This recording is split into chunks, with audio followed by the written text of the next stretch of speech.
Hey folks, Troy Dooley, the Beachside CEO. I hope you're having a fantastic day. This is Red Friday. Every week, I love to support and celebrate everyone that's deployed. And I have a son-in-law that is deployed right now, and he has been gone an extended period of time. As you guys may know, each branch of the service is somewhat different. In the Marine Corps, usually within your first 2 years, you take a 6-month tour. And due to the coronavirus worldwide, that 6 months has turned into almost 9 months now, I believe. And that has put a lot of strain on Tessa. She's raising a brand new baby as a single mom. And he is missing out on his brand new son. He left just 10 weeks after he was born, and he has missed out on so much. So I just celebrate and pray for all of our deployed, the men, the women. You know, before we get into today's topic, I really support the moms that are out there. You know, so much has changed in our military, and we have so many great single moms and couples that are now serving. And sometimes it's Mima and Papa, it's Grandma and Grandpa, it's Mimi and Pappy, and you know, they're taking care of those kids, or it's the aunt and uncle that are taking care of while mom and dad serve. So, you know, with political rhetoric, sometimes we can forget that these are our brothers, our sisters, our neighbors that are serving. So just take a little time every Friday and just thank those men and women that are in our service. Hey man, we are at a great crossroads right now, and I want to discuss this today because this is something that's going to happen internationally. Every country is going to go through this, and we are watching states this weekend. As a matter of fact, Florida is one of them, Georgia, a lot of the South. We are at that point where we are opening back up our state. We are moving forward to make this country great again. And you know, when I look at we the people and I see what we have to offer, I'm excited. I'm seeing more people today walking down the road. I'm seeing more people preparing to go to the beach. And I'm still watching a lot of political rhetoric that's out there. And I'm not one that really gets into a lot of the craziness out there. I'm a libertarian by my vote. I love state rights. I believe states should be in charge of the destiny of where their citizens want to go. So even though I may look at something and shake my head and think, man, this is a little wacky, I believe those governors and the people that elected those governors have the right to decide, do we want to re-elect a governor, similar to when we want to re-elect a president. But at the same time, we're a republic with all 50 states out there. We are a collective nation. We decided many, many years ago that it was through this collectiveness that we could become free, first and foremost, from Great Britain, and then we could be a country, an experiment, whatever you want to call it, where men and women, no matter where they were from, no matter what they were doing, had the ability to pursue, had the right to pursue happiness. And as we open up our doors and the political rhetoric starts and we the people rush to get back to whatever our new normal is, we need to remember that whether it's a big business or whether it's a small business, those businesses have not been running and will not run without we the people.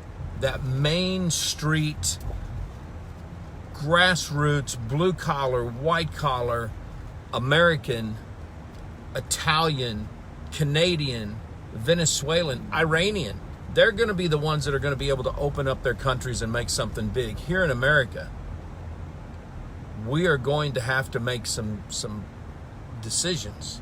And that's why I said it's at a crossroads. We're at the greatest crossroads maybe since the Revolutionary War. Because back then we had men and women making some decisions that the majority of the people in the country probably either didn't care about or weren't for. They didn't want a war in their country.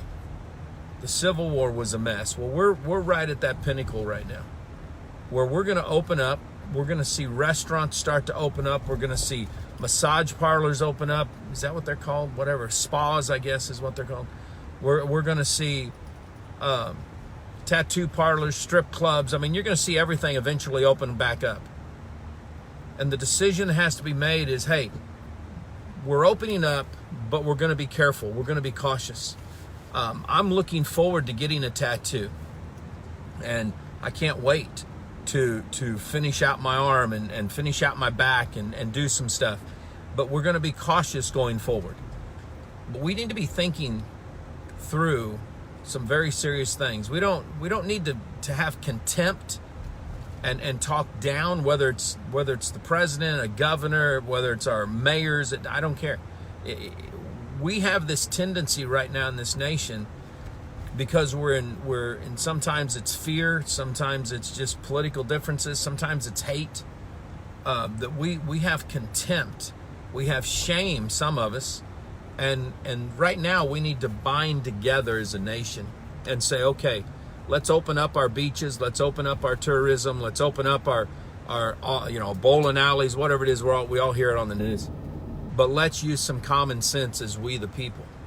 Okay, I've been putting on a mask as soon as the CDC came out and said, hey, you should wear a mask so that you're protecting other people from yourself, not to be protected from other people. And I watched all of the stores that I go into, the grocery store, Walmart, CVS. I saw those employees wearing masks because they wanted to protect me. I said, what the heck? I might as well put a mask on and protect them. That's what camaraderie is. That's what collaboration is. That's what happens when you care. And when I talk about that crossroads, that's what I'm talking about. Maybe you've been itching to get back into church. That's cool. Do that. Go and be prepared. Be protected. Maybe you can't wait to get to the beach. Maybe you can't wait to get to the nightclub. Maybe you're single and you've been wanting to go out and dance and meet with someone. That's all I want you to. Just make sure you're using common sense, because if we the people in our communities, whether it's New York City, whether it's Tightwad, Missouri, that really is a place, whether it's I don't care where it's at, no matter what state it is, if we will use common sense when we're out and about, then we're going to get back to a normal. I'm not going to let a virus of any kind scare the hell out of me, and you shouldn't either. But we do want to protect people. We do want to use common sense. I heard somebody today say, Troy, or no, it wasn't either. It was a meme. It was something that I think Brett Matheny put up, and it was, who do you trust?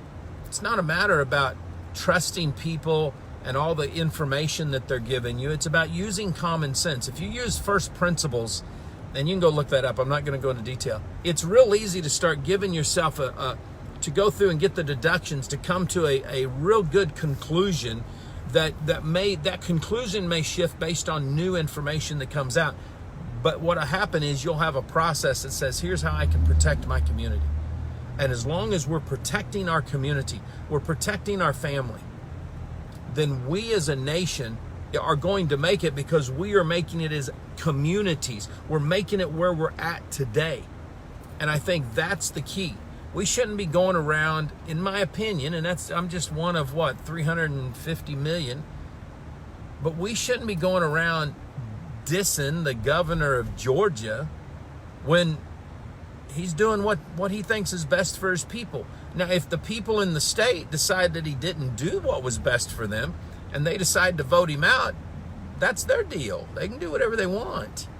If we're in Australia and Australia says, okay, it's time to open up, then Australians need to come together and say, okay, we're going to do this. We're going to use common sense, and we're going to crank this out together. Because in each of our small communities, in all of the countries around the globe, whether they're an ally or an enemy, I don't care what, we're all human beings. if we use common sense, we're going to beat it. And that's what I want us to look at. We're at a crossroads. We got 8 or 9 states, maybe 11 states that are going to start opening up. We're going to have 50 states back up and 14 territories before too long. It isn't some economic professor that's trying to figure out what we're going to be happening, because nobody knows. We have never had this situation. Show me one time in history where we purposely shut everything down. Nowhere. Nada. There is not a historical example of what we just went through. So what's going to happen is we're all going to try to figure this crap out. We're all going to become experts in economics. We've already become experts in viruses. I mean, crying out loud, I think I got a PhD already, and some of you guys have already got your doctorate. So, I mean, this thing is cranking. So think this through. If we've never quite had a virus like this, and the closest thing that we've seen, everybody says, has been swine flu back in the beginning of the 1900s. Well, we didn't have medical advancements then, so we don't really have a clue when you think about this for a minute. We don't have a clue, and they're rolling every day. Every day something changes, and that's fine. Same thing's going to happen in the economic side of this thing. What's going to happen is everybody's saying the economy sucks. We've lost almost 27 million jobs, although you never hear anybody talk about the fact that we've given enough money out for 33 million people to be at work, okay, between the unemployment and all the stimulus checks. That's a positive number. Lose 26 million, you give enough money that it equates out to 33 million being back to work, that's a positive number. See what I mean? It's really weird. So we the people can make a decision. Do we have so much political hate and so much political division that we don't want the economy to open? We don't care about our neighbors. We want to change political parties. We want to do, because this is what this is going to come down to. We can either be pretty asinine at this and decide, well, I'm just going to stay at home and I'm not buying anything, and I hope the economy doesn't do, and I'm going to go write on Facebook that I don't want the economy to go forward. Or we can band together like we have so many times in modern history, from 2011 to the crash of 2008 to all the little stuff that's happened, the hurricanes, the tornadoes, the floods. And we can say, you know what? We'll get back to the Washington thing. We'll get back to the politics. We'll get back to making fun of the POTUS, whoever it is, if he or she makes some stupid remark because they've been busting their butt or just because of whatever. I don't know. But right now, we should be coming together at this crossroads and say, you know what? We're going to make a difference. We're going to make sure that our neighbors, whatever industry they're in, are going back to work. We're going to make sure that we are going back to work. We're going to make sure that we're supporting our local community, our state, our nation. And if we do it in that way, if we take care of our community, we take care of our state, and we take care of our nation, we will see all of our industries start to rise. And guys, let's be realistic. We live in the best country in the world. We live in the best economy in the world. And if you're sitting there saying, Troy, you're an idiot, show me one other economy where a person can open up a store that does nothing more that sells cupcakes or it sells coffee. Literally, we built an economy not on the necessities of life, but on frivolous stuff. We have nightclubs where girls are naked dancing on a stage, and that's called an industry. It's a strip club industry. I'm not, listen, I think this one through for a minute. We live in a country where the freedoms reign. And if we want to keep it that way, then we need to come together and say, we are going to go out here and we're going to open up our states. We're going to open up our communities. We're going to open up our economies. We're going to do this better than anybody ever dreamed. We're going to do this not because of some Washington mouthpiece, POTUS on down. We're doing it for we the people, because we the people want to take care of our family. We the people want the economy growing again so that we can pay off the deficit. We the people want this to grow because we don't want to be like Rome, where a society that's almost 2,000 years old no longer exists. The greatest empire in the history of the world, and it's been narrowed down to a little bitty city called Rome in Italy. I don't know about you, but I don't want to see that happen to the United States. So give this some thought. Make some comments. If you disagree, great. Give me some good insights on why you disagree, that we the people should come together and collaborate together and make this nation what it is, because we the people own this republic. And we need to make that very, very clear right now, not from a political standpoint, but we need to show the country exactly what freedom is all about, what independence is all about, and that the people at the very bottom of the food chain, if that's how you want to look at this, that run this country, that buy the products, that are going to church on Main Street, that pay their taxes on Main Street, literally can take a country that was shut down and make it the greatest country in the world again, so that other people actually say, yes, that's where I want to live, and yes, this is what I want to do. Those are my thoughts right there. Stay safe, stay positive, and I'll see you tomorrow.